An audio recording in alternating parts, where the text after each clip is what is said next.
Right, welcome to Growing in Harmony. We're having a little walk around the land to describe what's going on at the moment, what work is underway for the very near future and what our plans are for the year ahead. Now that we're clearing away from all the different restrictions that we've been under for quite a while, we're finding that we can get lots and lots of new things done and hopefully could bring more and more people onto the site. Not much has changed in this area since we last did a film. The chickens still live across this way. At the moment, almost all of them are out and about, wandering all over the place. We do have some new little silkies across there. They're only about 13, 14 weeks old at the moment, but they're our new little pets. We have birds wandering everywhere. In fact, the runs are completely empty, but as you can see, we do have our lovely little houses all get painted up again. The newest developments, though, are down at this end, where we've been planting more and more crops. As we remember, as you may remember, I should say, when we first used to do these little walkabouts and everything, we were always using the raised beds for growing food. Down at the bottom end of the garden here, we've changed that style of growing into using the soil itself that's below us. It was very, very hard to try and get it into a decent state, but when you see the plants that we've got, you might be quite pleased.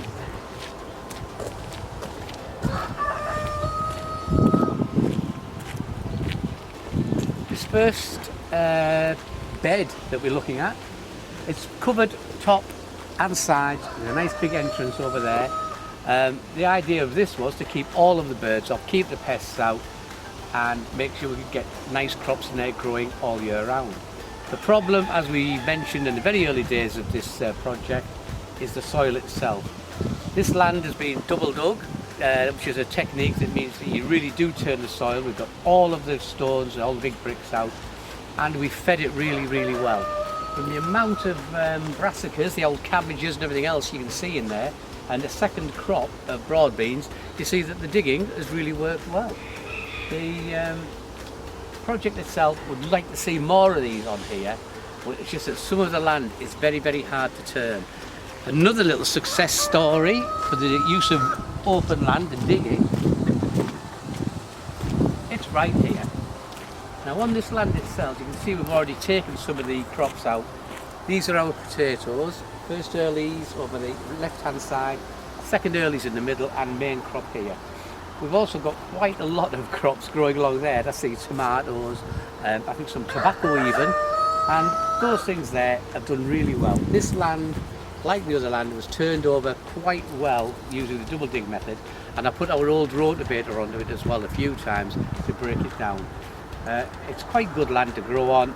It took a lot of work, but like the previous piece of land that we viewed, it might prove to be very, very productive in the near future. The land itself, though, in many areas on here is still reliant upon using raised beds. The raised beds are very, very good, except for one thing. We have to have netting all around them and usually across the top as well. It means a lot of netting gets used, and unfortunately the local animals have learned how to get in. We've got rabbits ripping out the netting to get in. The peacocks who hang around on here have started pushing their heads through, getting the food. And for that reason, we are going to the next stage of this area over here, which is to enclose the whole area.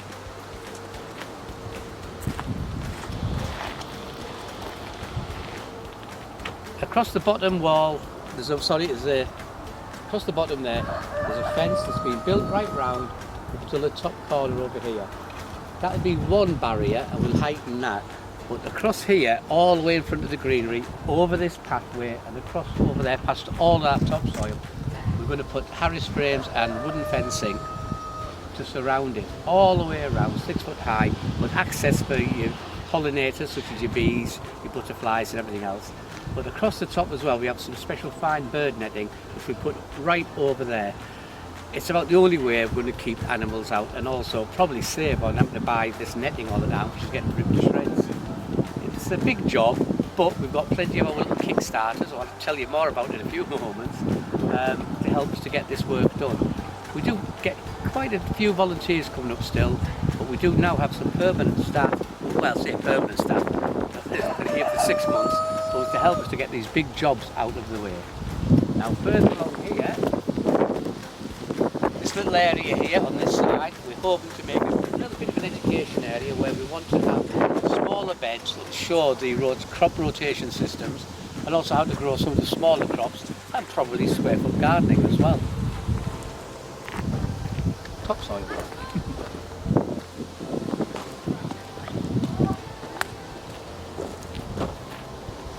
Now we've moved up to this end. This is where we used to keep the rabbits, sadly gone, died of old age, the buddies, very, very old. We've still got the guinea pigs, as you can tell. This little guinea pig, look, very handsome little girl, aren't you? Yeah. So, our ducks are still very happy, they're living out here. We need to get a proper pond for them though, which will be developed.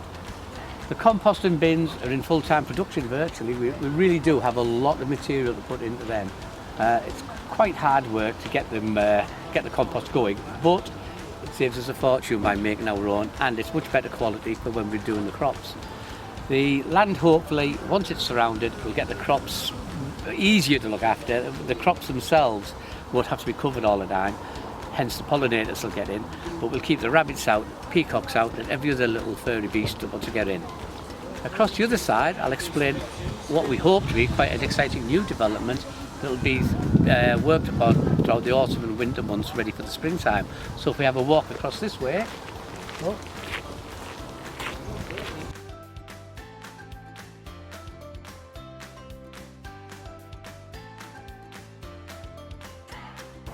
Right, we're now on the other side of the land, over from the old car park and everything.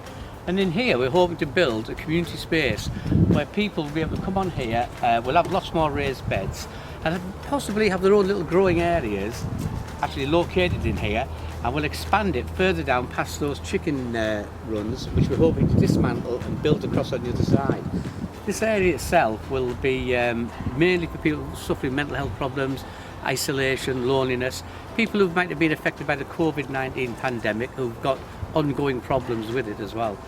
It's to support them and help them come to understand that the Freedom Day may really be here, because so many people did feel extra stress, but it all seemed to be disappearing, and yet there were still restrictions in place. So another little outcome we have over here is the fence over there, which leads on to what was the sensory garden for the museums, at the rear of the museum. They've been out of use for a number of years, and we've been chatting to the museums and seeing if we could open up a fence there, put a separate little gate on, and then work on the sensory gardens to make a place of meditation, rest, relaxation, a place where people can sit in silence and feel, well, actually a one with nature. And the one with nature thing has proved to be something that people look forward to in these COVID times, post-COVID times I should say, because in a recent survey carried out, it was reckoned that out of one of the biggest experiences people had during the lockdowns was being able to get out in the open. So the project itself, like I said, this will be for people who've been under stress through all the COVID situation, but we're also hoping to go through the fence just over there, hopefully make a gate, and it'll take us into what was the sensory garden to the rear of Kirkleatham Museum.